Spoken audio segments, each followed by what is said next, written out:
shit, I'm in a much better mood. Car starts, it runs.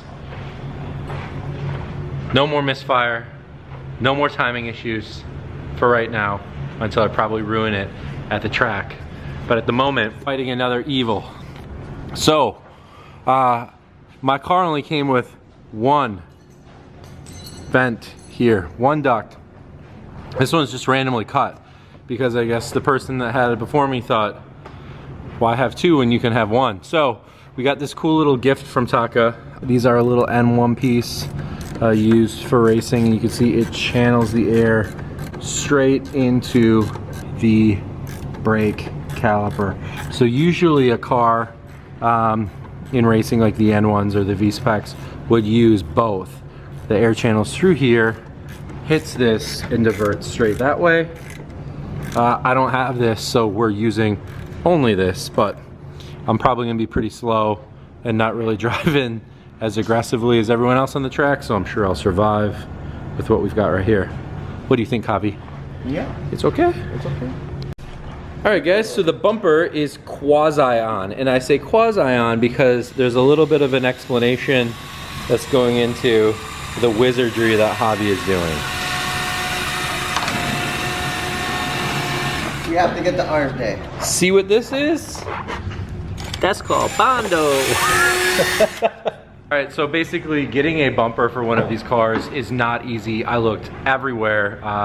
eBay. Where else did I look? Craigslist, Facebook Marketplace. Everyone that I know, I called former customers that had aftermarket bumpers on their cars. Basically, if there was a place to look for a bumper, I looked for a bumper. We didn't have one here. Nobody had one anywhere except for Japan.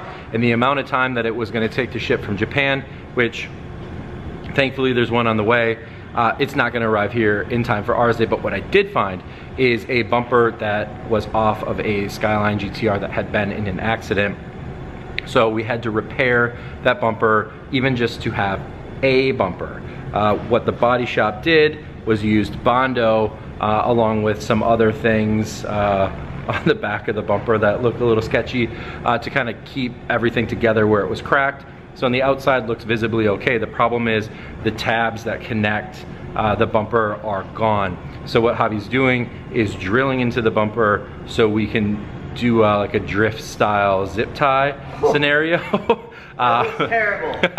Just for ours day. I'm not saying I'm gonna roll around like this forever, but to have a bumper, this is what we had to do. You know, so you'll see here, this is just a regular standard OEM GTR bumper. Not exactly what I wanted.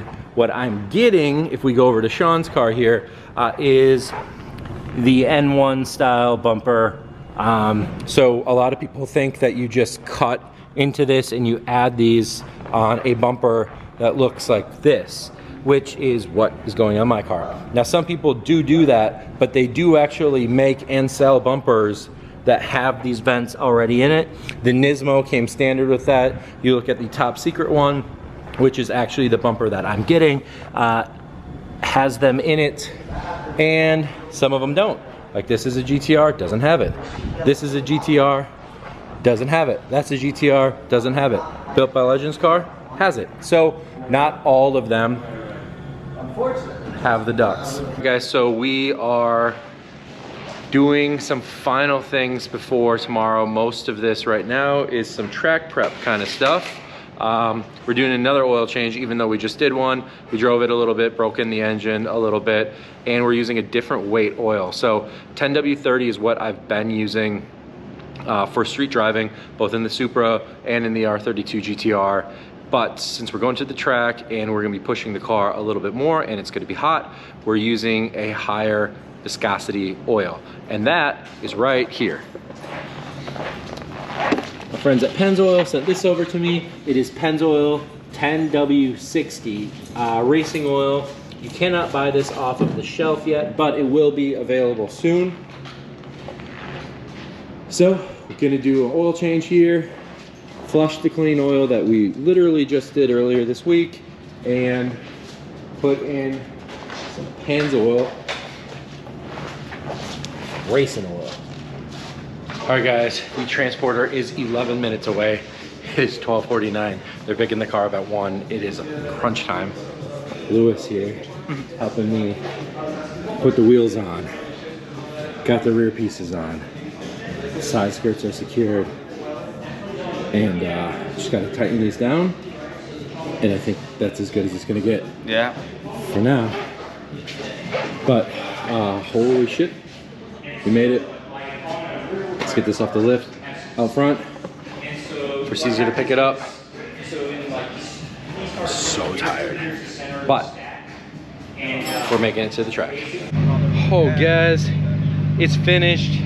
Well, it's not finished, but it's finished as it's gonna get for ours day in the open house. It looks clean. Did what we needed to do to get it to this point. And so started this. I just checked my Instagram.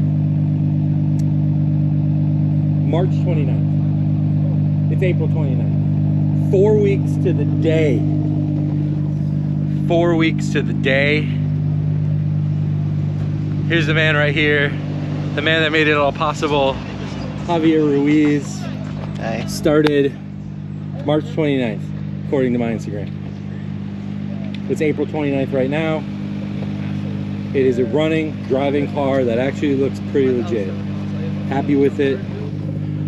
Ours day, baby. Here we come.